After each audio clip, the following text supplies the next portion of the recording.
Hola, buen día.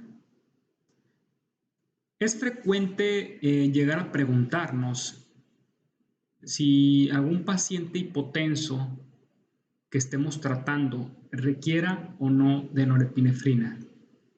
Y el día de hoy voy a platicar acerca de estos medicamentos que llegamos a utilizar frecuentemente en la terapia intensiva, los vasopresores e inotrópicos. Pero lo vamos a ver de un aspecto de la bioquímica hasta la clínica. Lo que vamos a revisar en la presentación será primero ver una introducción, ver algunos conceptos de lo que es el choque circulatorio, cómo hacer una identificación adecuada del mismo. La bioquímica en el choque, es importante considerar la cuestión de química en este aspecto y a partir de ahí poder pasar nuestro tratamiento basados en el fundamento fisiopatológico, siempre teniendo en cuenta que ya existe evidencia científica para el uso de los mismos. Y ya por último, hablaremos acerca de nuevos retos en el uso de estos medicamentos. Es frecuente ver diferentes tipos de situaciones en las que se ve comprometida la perfusión tisular, donde se ve comprometido la circulación sistémica y debemos de basar la etiología o qué es lo que está causando mi hipotensión arterial, mi choque circulatorio de acuerdo al contexto clínico del paciente. Obviamente, si nosotros vemos un paciente que está sangrando e hipotenso, nosotros podemos inferir qué tipo de problema de choque circulatorio estamos. Si nosotros vemos un paciente que tiene un foco infeccioso evidente y aparte vemos que tiene datos de hipoperfusión, tiene hipotensión arterial, pues ya podemos ir definiendo qué tipo de choque tenemos. De igual manera, algún paciente que pudiera tener datos de trombosis en uno de los miembros inferiores o aquel paciente que llega con dolor precordial, con datos de un infarto agudo del miocardio, más datos de hipotensión y choque, pues automáticamente podemos ir definiendo en bases clínicas qué tipo de choque nos encontramos. ¿Por qué es evidente? Porque es importante determinar, en primer lugar, si nosotros nos encontramos ante un choque circulatorio y por qué también es importante determinar ante qué choque nos encontramos. En primer lugar, a veces es difícil determinar ante un paciente que tenga hipotensión arterial si lo podemos encasillar a un diagnóstico de choque circulatorio. Y es por eso que es importante hacer una evaluación general, ya que el choque circulatorio no solamente es una cifra de presión arterial, sino es todo un síndrome que tenemos que evaluar conscientemente a nuestro paciente. Y Jean-Louis Vincent, uno de los grandes de la terapia intensiva, tiene una forma muy práctica de hacer el abordaje de un paciente que tiene hipotensión arterial.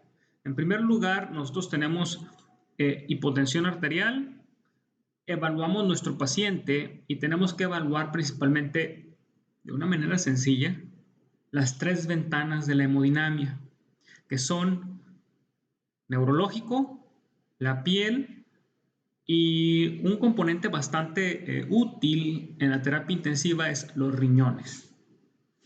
¿Qué nos va a arrojar esta información? Bueno, si un paciente tiene hipotensión arterial y tiene alteraciones del estado mental, es una ventana de la hemodinamia que nos está diciendo que existe afectación en la perfusión del cerebro. Si de igual manera vemos al paciente en la piel moteada, sudorosa, fría, podemos nosotros inferir que existen alteraciones en la perfusión de la piel, que es uno de los órganos más extensos que se llega a sacrificar la circulación para tratar de derivarla a órganos vitales. Entonces, la piel es otra ventana de la hemodinamia. De igual manera, el riñón, si el paciente empieza a disminuir su gasto urinario o el paciente no está orinando, es un indicador de que existen datos de hipoperfusión a nivel del riñón. Entonces, nosotros tenemos que determinar si el paciente tiene hipotensión arterial y tiene afectación en alguna de las ventanas de la hemodinamia, y más si nosotros asociamos la presencia de otro dato clínico que es taquicardia, e inclusive nosotros tenemos la posibilidad de hacerle una gasometría y podemos evidenciar la presencia de hiperlactatemia. Bueno, ante todos estos datos, no solamente con el puro dato de hipotensión arterial, podemos concluir que nos encontramos ante un choque circulatorio, ¿verdad? Y en caso de que no presente estos datos de afectación sistémica, la ventana de la hemodinamia, pues podríamos considerar que esa cifra de presión arterial, podríamos estar ante una hipotensión crónica, posiblemente es un paciente hepatópata crónico, son pacientes que usualmente tienen presiones arteriales bajas, un paciente muy delgado, o si tuvo un síncope, si es transitorio. Entonces, sí es importante, ante una cifra de presión arterial, determinar si existe una afectación sistémica que nos indique que evidentemente nuestro paciente se encuentra en choque circulatorio. Ahora, existen muchos tipos de choque circulatorio. Ya habíamos comentado acerca de, pues, un punto importante es qué paciente es el que estamos tratando. Si fijan en la diapositiva anterior vimos, pues, diferentes casos, un paciente con un infarto, un paciente con un foco infeccioso, un paciente con trombosis del miembro pélvico. Entonces, cada uno de ellos nos va a ir desde un principio orientando hacia qué tipo de choque tenemos. Aquí en este dibujo podemos observar cómo está distribuida la casuística de los choques y podemos ver evidentemente que la gran mayoría de los pacientes que tienen choque se encasillan en lo que es un choque distributivo o séptico hasta un 62%. Pero también existen aquellos que son de tipo cardiogénico en un 16%, de igual manera el hipovolémico en un 16%. Existen otros tipos de choque distributivos que se van a aunar a este tipo de choque, el séptico, y el obstructivo, que representa pues el 2%. Es uno de los choques que se presenta con menor frecuencia, pero también hay que considerarlos. Y aquí yo puse una parte en rojo como si fuera fuego y una parte blanca como si fuera hielo.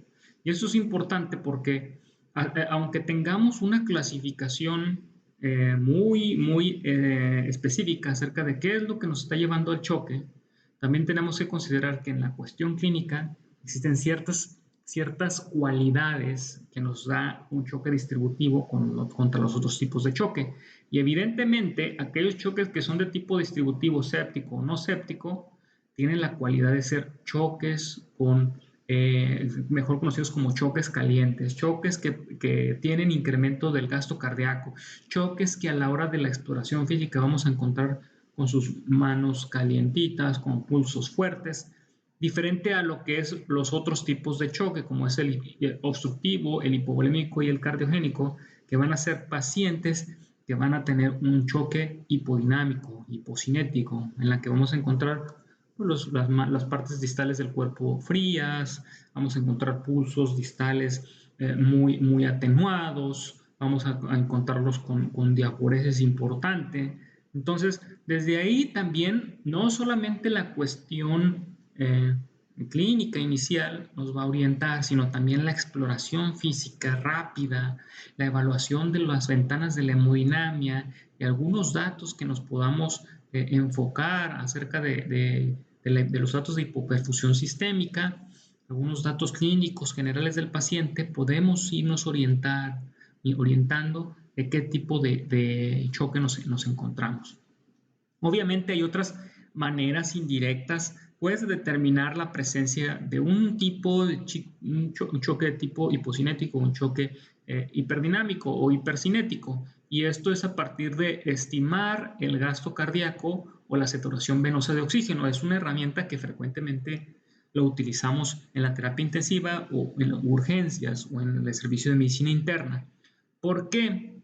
Y más adelante lo voy a explicar, porque usualmente cuando existe un gasto cardíaco elevado estimado o existe una elevación de la saturación venosa de oxígeno, pues hablamos de que existe un choque de tipo hipercinético.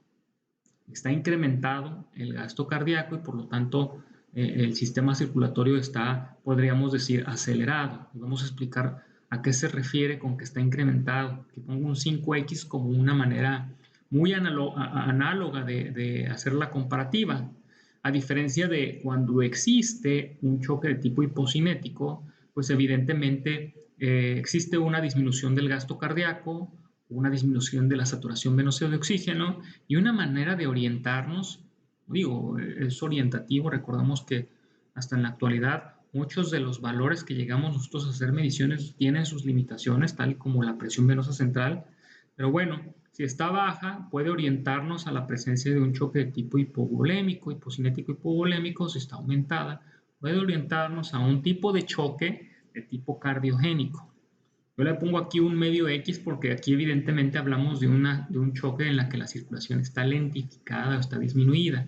Es los choques de tipo frío, que les conocemos también. Ahora, ¿cómo estamos actualmente los que me están escuchando la presentación? Igualmente yo en estos momentos que estamos saludables, una circulación normal. Bueno, pues el sistema circulatorio está llevando a cabo un proceso de circulación normal y yo lo podría catalogar a la hora de que sale del corazón hacia el sistema en general, hacia el cuerpo, hacia la circulación sistémica, como que lleva el oxígeno y lleva la repartición y ese oxígeno se empieza a consumir y a nivel sistémico pues también el metabolismo promueve la formación de dióxido de carbono y se empieza a diluir de oxígeno la sangre, ¿verdad? Y se empieza a concentrar de dióxido de carbono la sangre a lo largo del transporte a través del aparato circulatorio. De tal manera que si nuestra sangre sale con una saturación arterial de 95% a lo largo de este camino, ¿verdad? Que lleva cierta velocidad, va a llevar a cabo un proceso de disminución de la saturación de oxígeno de tal manera que nuevamente regresa al corazón con una saturación venosa pues menor, evidentemente, por la dilución, por la presencia de la extracción de oxígeno a nivel de los tejidos y llega con una saturación venosa de 70%. De igual manera, el CO2, evidentemente, pues sale con una cantidad determinada del sistema arterial a través de la presencia de los tejidos, pues evidentemente va a haber una captación de CO2 y pues va a haber un incremento del delta del CO2 que no debe de pasar más de 6 milímetros de mercurio. Ahora, también de otra manera, haciendo una analogía para que quede entendido, debe de llevar cierta velocidad esta circulación sanguínea, de tal manera que a lo largo de este transcurso que lleva a través de la circulación sistémica, podríamos ejemplificarlo como que a través del sistema circulatorio se lleva cierto grado de enfriamiento, sale calientito y llega un poco más frío, ¿verdad? No siendo el caso de un choque hipercinético como aquel que es en sepsis o en el choque anafiláctico. Aquí la situación es diferente. ¿Por qué? Porque está incrementado el gasto cardíaco y está taquicárdico el paciente y el proceso circulatorio está acelerado y está incrementado la velocidad con la que se mueve la sangre a través del aparato circulatorio. Aquí yo pongo pues un ejemplo en la que está acelerado hasta un 5 veces más hipercinético y le pongo aquí como que hace fuego, así como cuando se acelera una motocicleta. De tal manera que esta aceleración tan importante, pues evidentemente no va a permitir que se lleve a cabo pues una captación adecuada de sangre por el movimiento rápido que está llevando a cabo la sangre a través del aparato circulatorio y por lo tanto, ¿cómo vamos a encontrar la saturación venosa de oxígeno? Aquí puede salir 98% y llegar acá prácticamente 85% o más, ¿verdad? Está llevando un proceso, una velocidad a través del aparato circulatorio de una manera acelerada.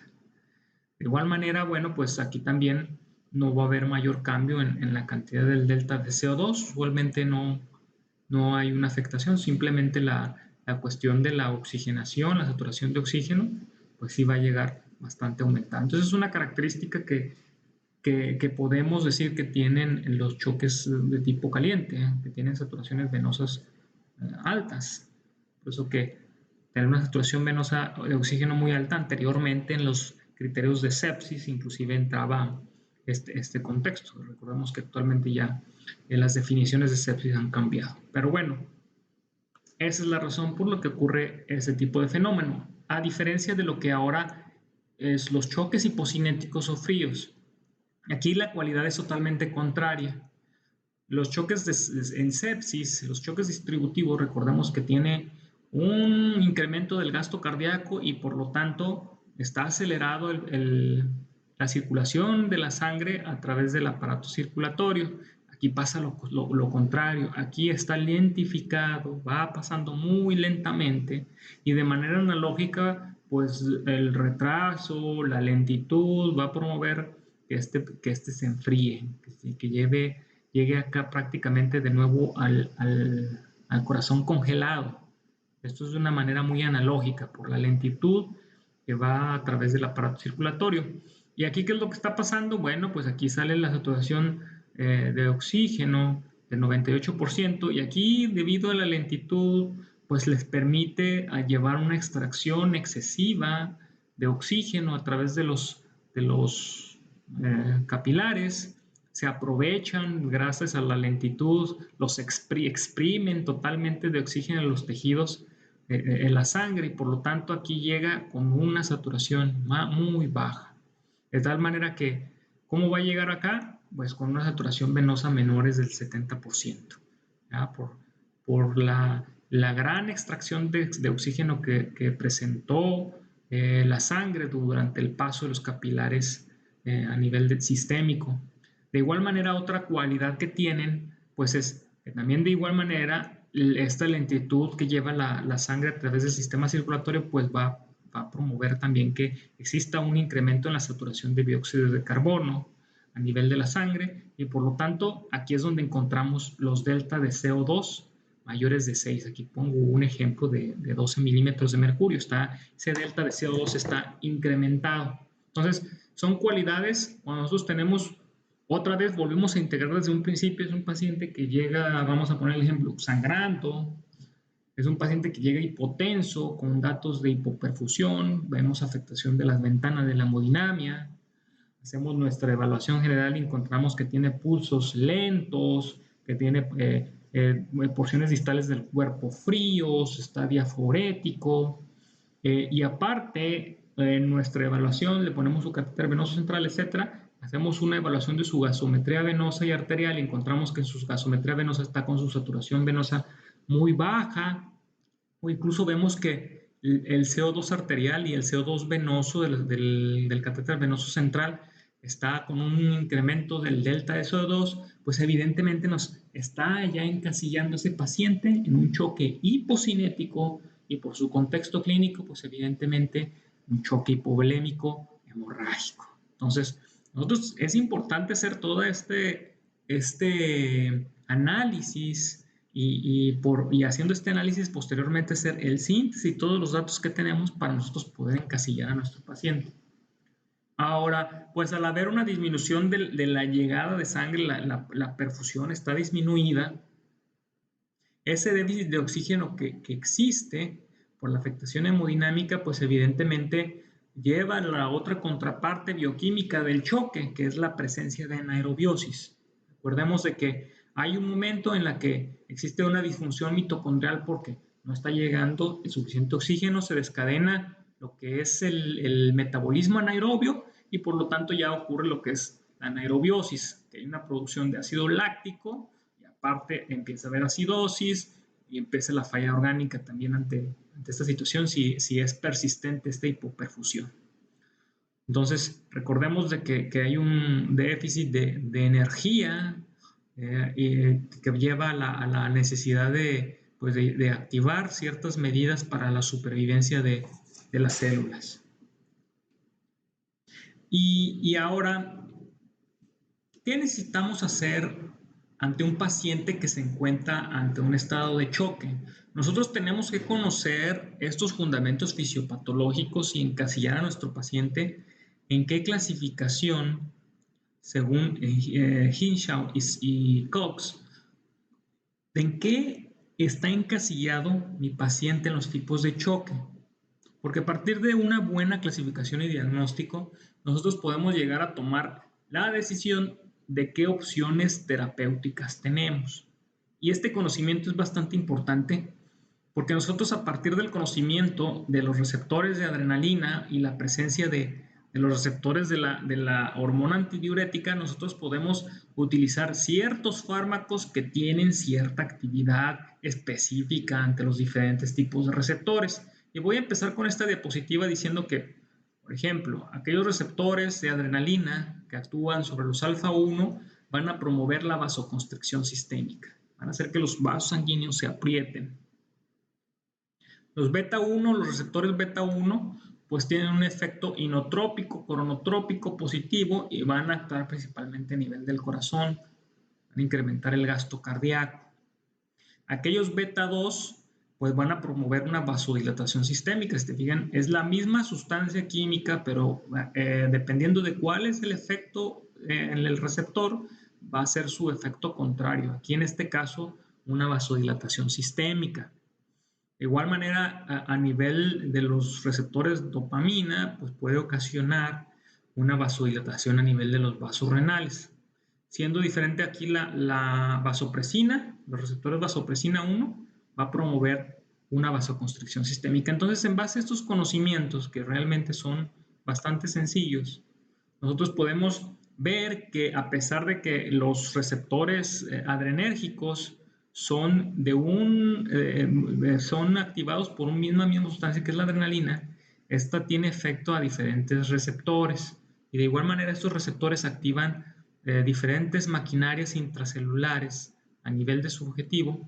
Por ejemplo, el receptor alfa 1 tiene actividad sobre la fosfolipasa C, no siendo así los receptores alfa 2 y beta que tienen actividad sobre el adenisiclasa, ¿verdad?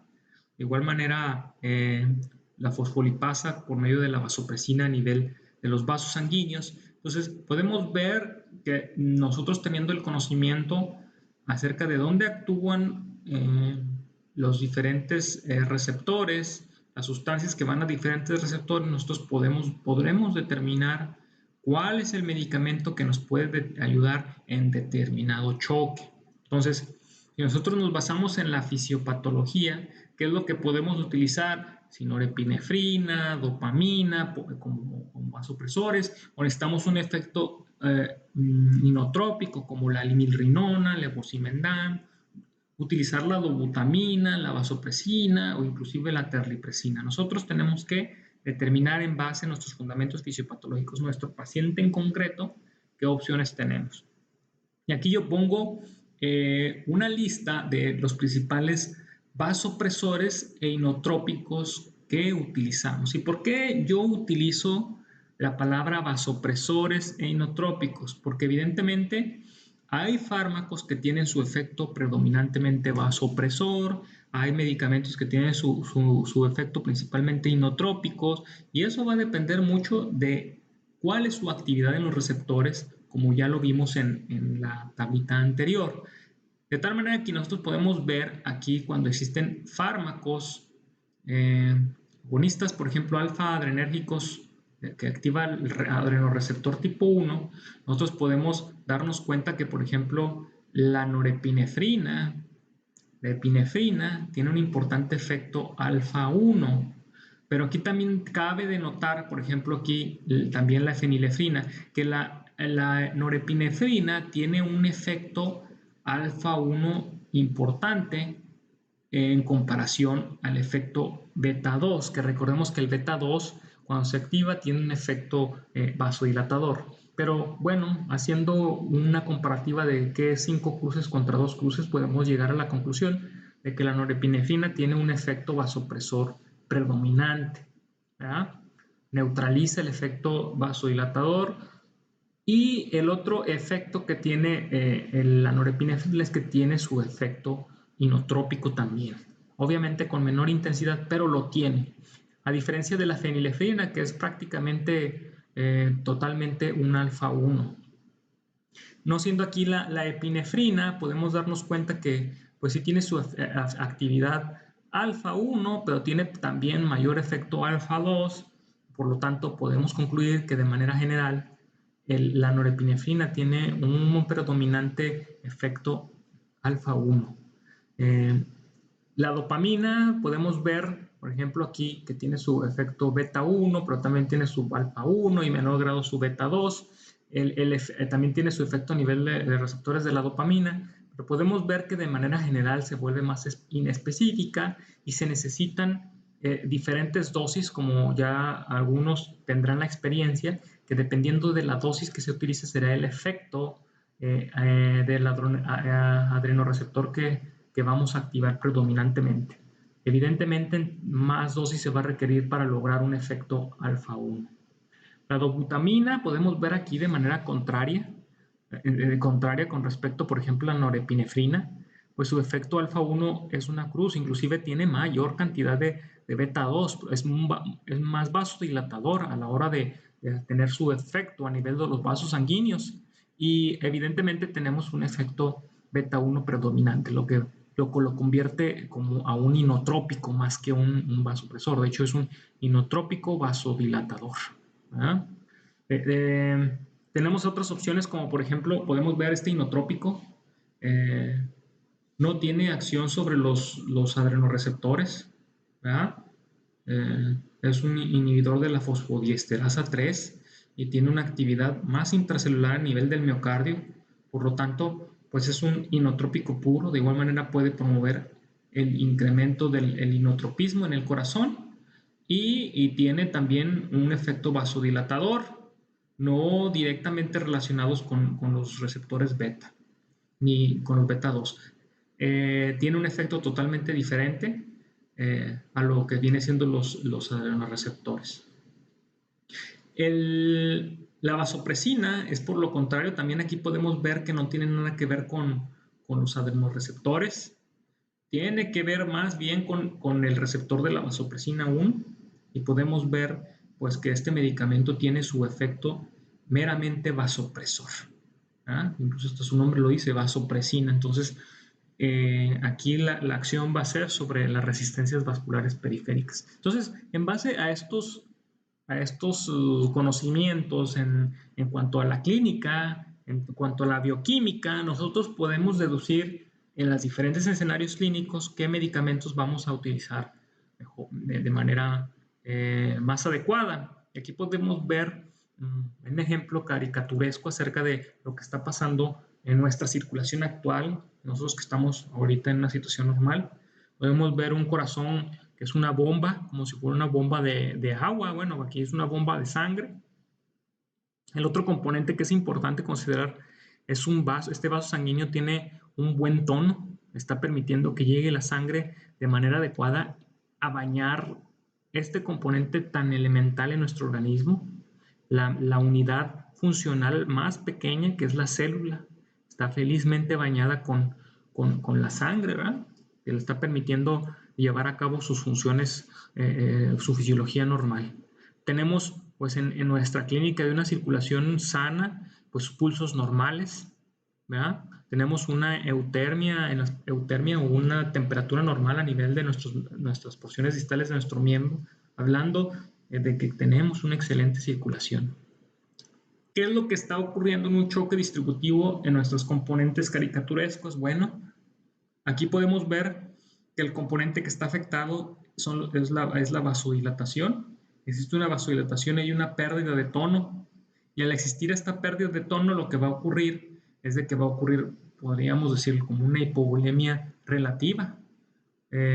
Al pasar la sangre que está aventando el corazón como bomba a través de unos vasos sanguíneos vasodilatados, pues no va a permitir que llegue con adecuada presión la sangre a nivel sistémico y aquí podemos ver cómo ya está sufriendo nuestra célula. De tal manera que existen mecanismos compensadores que nos van a ayudar a lograr, a mitigar este efecto. Entonces aquí el problema principal en el choque circulatorio es evidente que es la vasodilatación. Entonces, ¿cuál es la situación que nuestro organismo va a llevar a cabo para lograr compensar esta situación? Bueno, pues si existe una vasodilatación y el mecanismo que va a permitir la compensación de esta situación, pues va a ser un incremento del gasto cardíaco. Al ver el corazón que no está llegando la sangre a la célula, va a empezar a funcionar con mayor intensidad, va a incrementar el gasto cardíaco, va a aumentar la presión con la que sale la sangre al corazón para poder permitir que llegue la sangre a esta célula. Entonces, ¿cómo vamos a encontrar estos pacientes que se encuentran con choque distributivo? Bueno, pues es un choque de tipo hipercinético, tienen un incremento del gasto cardíaco. Vamos a encontrar pulsos fuertes, saltones, eutermia o incremento de la temperatura en las porciones distales de los miembros. Entonces, aquí podemos determinar que el problema está a nivel de los vasos sanguíneos, que nuestro corazón está llevando un sobreesfuerzo y que gracias a este mecanismo compensador, pues la sangre está llegando a nuestra célula, pero de una manera subóptima. Entonces, aquí en esta situación, ¿qué es lo que tendríamos que hacer? Pues evidentemente es un paciente que tiene choque distributivo, enfocarnos a los vasos sanguíneos, lograr una vasoconstricción. Por lo tanto, aquí utilizaríamos un vasopresor. Y utilizar un vasopresor con una cualidad que tenga un efecto alfa 1 predominante, pero que también ayude a promover un poco el inotropismo, pues sería la norepinefrina, ¿verdad? La norepinefrina sería uno de los medicamentos que tenga mejor perfil para utilizarle en este tipo de choque. Vamos a ver la otra situación en cuanto al choque hipocinético. Aquí el choque hipocinético, pues evidentemente el problema está en que está disminuido el gasto cardíaco. Aquí el problema, el vaso sanguíneo está sano, tiene un tono adecuado. Aquí el problema es que el corazón no está siendo eficiente, pueden ser por dos razones. Este bajo gasto puede ser dado a que existe una afectación en el miocardio, en el corazón, en la capacidad del corazón como bomba, o que no está llegando sangre al corazón. Si no tiene nada de sangre que esté llegando aquí al corazón, pues evidentemente no va a haber sangre que pueda bombear. De tal manera que aquí va un pequeño hilito de agua o de sangre y por lo tanto no tiene la capacidad para llegar sangre suficiente a nuestra célula, que es nuestro objetivo a perfundir. Entonces, ¿qué mecanismo compensador es lo que está sucediendo en estos pacientes? Bueno, los vasos sanguíneos, viendo esta situación, lo que hacen es un incremento del tono vascular. Y nosotros nos podemos dar cuenta cuando nosotros estamos regando en el jardín, que nosotros hacemos, que no alcanzamos a regar una planta que está a 1 metro más allá y nuestro pequeño chorro está saliendo, pues no sale vigoroso. Si nosotros le apretamos la parte distal de la manguera, nosotros podemos ver cómo se incrementa ese chorro y podemos llegar hasta la planta que queremos regar. Aquí también de igual manera pasa de la misma manera. Podemos ver cómo al aumentar el tono vascular nosotros incrementamos esa presión arterial y por lo tanto permitimos que llegue la sangre hasta nuestra pequeña célula. Entonces, ¿qué es lo que vamos a encontrar ante un choque hipocinético? Pues vamos a encontrar pulsos muy débiles, filiformes, inclusive vamos a encontrar hipotermia y cutis marmorata o cutis marmoria. Entonces, aquí evidentemente lo que tenemos que hacer es, pues, definir si el problema es que no está bien la precarga por deshidratación o por falta de volumen intravascular o si es por hemorragia, pues evidentemente tendríamos que hacer transfusiones sanguíneas a un paciente con choque hipovolémico hemorrágico. Eso sería la solución. Y en todo caso, si el problema no es tanto la presencia de hipovolemia, sino la afectación del miocardio, pues aquí en este caso sí sería necesario utilizar algún fármaco inotrópico, como es aquel beta 1, como es la dobutamina. ¿Y por qué es importante tener todos estos conocimientos? Porque, ¿qué es lo que pasaría si yo ante un choque distributivo, yo le pongo dobutamina? Bueno, pues evidentemente aquí nosotros reforzaríamos más el corazón cuando el corazón ya está dando su máximo, ya está taquicárdico, ya está con un inotropismo compensatorio. Y de lo contrario, si de por sí hay vasodilatación, imagínense, recordemos que la dobutamina incrementa más la vasodilatación, no estaría resolviendo mi problema, inclusive estaría ocasionando que aumentara el riesgo de arritmogenia, e inclusive la vasodilatación se incrementaría y disminuiría la perfusión de nuestros tejidos. ¿Y qué es lo que pasaría de manera contraria si yo utilizo aquí en este caso, por ejemplo, la norepinefrina? Pues la norepinefrina sí nos podría ayudar en parte porque también recordemos que tiene su efecto inotrópico. Aquí la norepinefrina podría ser un medicamento inicial bastante útil, porque también es efecto inotrópico en caso de que fuera de tipo del miocardio, afectación, un infarto. Bueno, también ayudaría al gasto cardíaco, ¿de acuerdo? De igual manera, en este caso, si el problema es de tipo cardíaco, pues el hecho de utilizar de un inotrópico nos ayudaría porque aumentaríamos la fuerza de contractilidad del corazón y por lo tanto también nos ayudaría a mejorar la perfusión. Aquí su efecto a nivel del tono vascular, que sea vasodilatador, bueno, no habría tanto impacto si fuera un problema de tipo cardíaco. Sin embargo, aquí en el otro contexto en la que existiera un choque de tipo hipovolémico, pues aquí la manera en la que nosotros podemos actuar no es tanto poniéndole dobutamina, porque como el problema no es el miocardio, sino la falta de volumen, el efecto vasodilatador nos tumbaría los efectos compensatorios de la hipovolemia y por lo tanto podríamos propiciar que nuestro paciente se hipotensara más. Aquí en este caso, bueno, el mejor perfil que podríamos utilizar evidentemente en un choque hipovolémico es administrar volumen. Ahora, en este caso, ¿cabría la utilización de norepinefrina?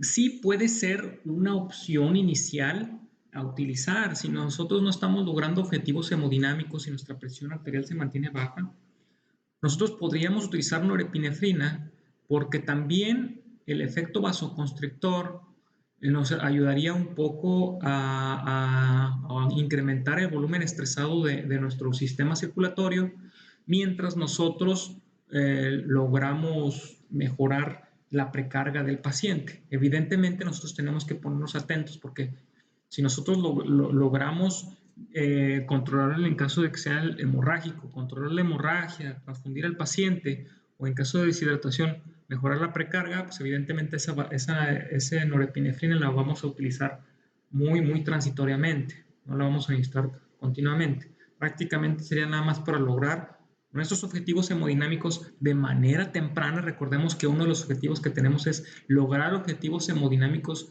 lo más temprano posible, las primeras horas, porque si no podemos propiciar el descadenar la falla orgánica.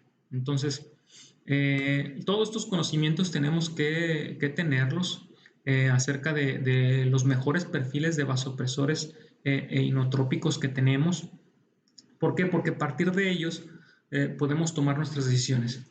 Vamos a poner la otra situación en un choque hipocinético. En choque hipocinético en la que a pesar de que le ponemos volumen, no logramos objetivos. Bueno, también podríamos empezar a considerar otras causas de choque hipocinético, ¿no? Como por ejemplo, a lo mejor estamos ante una embolia pulmonar, a lo mejor estamos ante una situación en la que fue un paciente politrauma y tiene un trauma de tórax y tiene un neumotórax a tensión y por lo tanto está ocasionando un choque de tipo obstructivo. Hay que tener conciencia de todo el contexto clínico para poder determinar si existe algún otro tipo de choque que no encontramos. De igual manera, en el choque hipercinético, en el distributivo, a veces existen choques vasodilatadores persistentes y podemos llegar a tener necesidad de utilizar norepinefrina, pero a veces el choque es persistente y nuestra evaluación evidenciamos que el choque predominante es de tipo hipercinético. Ya lo voy a volver a repetir nuevamente. ¿Cómo? Pues es un paciente que tiene pulsos fuertes, que tiene su temperatura conservada o está hipertérmico de sus porciones distales, es evidentemente que tiene un proceso infeccioso y que a pesar de que la tenemos con dosis muy altas de norepinefrina, pues no hemos logrado objetivos hemodinámicos. Bueno, pues es hora de llegar a ponerle otro tipo de medicamentos adyuvantes que son vasopresores con el objetivo de mejorar el efecto vasoconstrictor, pues podemos llegar a utilizar la vasopresina o incluso si no tenemos las opciones de la vasopresina, podemos utilizar terlipresina, lo que tengamos disponible. Idealmente es la vasopresina porque es un fármaco bastante titulable. Entonces es una opción muy útil en caso de que sea un choque distributivo persistente, que no estemos logrando metas hemodinámicas. Y aquí tenemos pues parte de la evidencia, como pues evidentemente en la norepinefrina es uno de los medicamentos que tiene el mejor perfil en los diferentes tipos de choque, por lo que ya comentamos, comparado con la dopamina en el estudio SOAP2 desde el 2010. De igual manera podemos ver que la epinefrina puede llegar a tener una opción de utilidad en caso de que tengamos choques refractarios.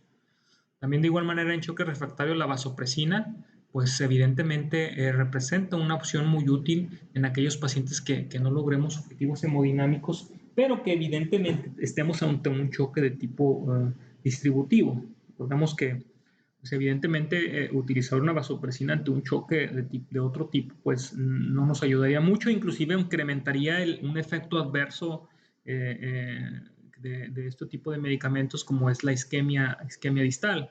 Y yo les voy a explicar fisiopatológicamente por qué ocurre esto. Si de por sí recordemos que los choques hipocinéticos, un efecto compensatorio es la vasoconstricción intensa, ahora si uno le agrega vasopresina, que todavía intensifica más la vasoconstricción, pues imagínense, ¿verdad? Posiblemente sería un problema que solamente estaríamos incrementando en ese contexto en específico. De igual manera, el Terlivap es un estudio que sacaron en el uso de la terlipesina. Nuevos retos existen, sí. Existe los agonistas de la angiotensina 2 para el tratamiento de los choques vasodilatadores. También existen estudios donde pues, se utilizan el manejo de varios vasopresores de amplio espectro para tratar el choque séptico con la finalidad también de no utilizar dosis tan altas de norepinefrina. ¿Qué dosis de vasopresores tenemos? Bueno, aquí tenemos algunos vasopresores como es la norepinefrina, la dopamina, la vasopresina y la terlipresina. Y aquí están unas dosis recomendadas. Como podemos ver, recordemos que la dopamina pues tiene diferentes efectos dependiendo de la dosis que utilicemos. Para lograr un efecto alfa 1, que es una dosis vasopresora, pues tiene que ser de 10 a 20 gamas. La norepinefrina, en cambio, pues no depende de la cantidad de dosis para lograr el efecto alfa 1. Desde la dosis más baja está teniendo su efecto alfa 1 predominante y nos podemos llevar la dosis desde 0.02 hasta 0.3 microgramos kilogramos minutos. Aquí cabe recalcar que existen ciertas literaturas que inclusive nos habla acerca de utilizarla hasta 2 microgramos kilogramo minuto. Realmente ya utilizar estas dosis pues es demasiado. Ya al tener un paciente con una dosis de norepinefrina, en un paciente con choque séptico o choque distributivo mayor a 0.3 microgramos kilogramos minutos, es hora de ir considerando la utilización de vasopresores ya con mayor espectro de acción, como en este caso el uso de la vasopresina o la terlipresina. Aquí podemos ver también la vasopresina, que es un agonista receptor beta 1, su dosis de 0.01 a 0.04 unidades por minuto. Ahí vemos un ejemplo de cómo prepararla y cómo administrarla. Obviamente también la terlipresina es un análogo del receptor B1. La dosis es una dosis de 1.3 microgramos kilogramo por hora y aquí viene un ejemplo de cómo podemos utilizar una ámpula a infundirse a lo largo de 9 mililitros por hora en una solución de 100 mililitros y eso nos ayuda mucho también a disminuir la necesidad de las dosis de la norepinefrina. Entonces, Son opciones muy útiles para ahorrar dosis altas de norepinefrina y para también en caso de que sean choques hiperdinámicos, distributivos, bastante intensos, que no estemos logrando objetivos, pues representan una opción terapéutica muy útil para lograr objetivos. Con respecto a los inotrópicos, bueno, tenemos la dobutamina, que es el más utilizado. Recordemos que tiene su efecto beta 1 predominante, pero también tiene su efecto a nivel de los vasos sanguíneos beta 2, vasodilatador. Y aquí podemos ver también sus dosis, ¿verdad? De 5 a 15 microgramos kilogramo minuto. Aquí ponemos un ejemplo para un paciente de 70 kilogramos. Pero existen otros tipos de inotrópicos que tienen efectos a otros niveles. Por ejemplo, ya habíamos comentado acerca del inhibidor de la fosfodiesterasa 3, como es la milrinona, que no tiene nada que ver en la acción a nivel de los adrenoreceptores. Podemos considerarla en aquellos pacientes que, por ejemplo, están en una condición cardíaca y que utilizan beta bloqueadores. Evidentemente tenemos receptores beta a la baja, entonces el uso de dobutamina no sería tan efectivo. Aquí por ahí es un ejemplo, ¿no? La utilización de la milrinona. Otro efecto adyuvante que puede llegar a tener la milrinona es aquellos pacientes que tienen aparte hipertensión arterial pulmonar. Debemos recordar cómo así tiene sus efectos buenos de la milrinona, también tiene sus efectos también no adecuados. Por ejemplo, si nosotros llegamos a utilizar un inotrópico en un paciente con un diferente tipo de choque, recordemos que podemos tener un efecto adverso, una hipotensión, una promoción mayor hipotensión. Entonces tenemos que evaluar bien a nuestro paciente. Milrinona también hay que evaluar las plaquetas, pueden producir plaquetopenia. Y todavía si nos vamos al factor de más especificidad, bueno, pues tenemos el levosimendan, que este actúa a nivel de la troponina C, es un sensibilizador del calcio. Estamos hablando ya a nivel prácticamente molecular, va a promover la fuerza de contracción muscular, ¿verdad? Evidentemente, otro de las cosas que tiene de pro la dobutamina, pues es que es totalmente un fármaco titulable, lo dejas de utilizar y deja de hacer efecto. La milrinona, de igual manera, pues no es tan titulable como es la dobutamina y de igual manera el levosimendan tiene un efecto pues prolongado, no tiene su efecto titulable como lo hace la dobutamina. Entonces, podemos concluir que pues, realmente la necesidad de utilizar algún vasopresor o inotrópico, algún fármaco en específico, va a ser en función pues, de nuestros conocimientos médicos, nuestros conocimientos médicos generales, conocimientos básicos como es la bioquímica, nuestros conocimientos sobre la semiología de nuestro paciente, la exploración física, qué hallazgos encontramos, y es una combinación de muchos conocimientos en la medicina en la que van incluidos aquellos de la evidencia científica y nosotros podemos tomar la mejor decisión de qué fármacos nos podrían ayudar ante nuestro paciente que se encuentra en choque circulatorio. Hay que tener mucho cuidado con nuestras creencias. Ten cuidado con ellas. Al tener cuidado con nuestras creencias es importante porque tus creencias de qué es lo que te hace feliz, porque perseguir empecinadamente aquellas que son erróneas te pueden incluso hasta costar lo que realmente te hace feliz. Para que los cambios sean de un valor real, tienen que ser duraderos y consistentes. Tony Robbins. Les agradezco mucho su atención y espero que les ayude estos conocimientos básicos que les comparto.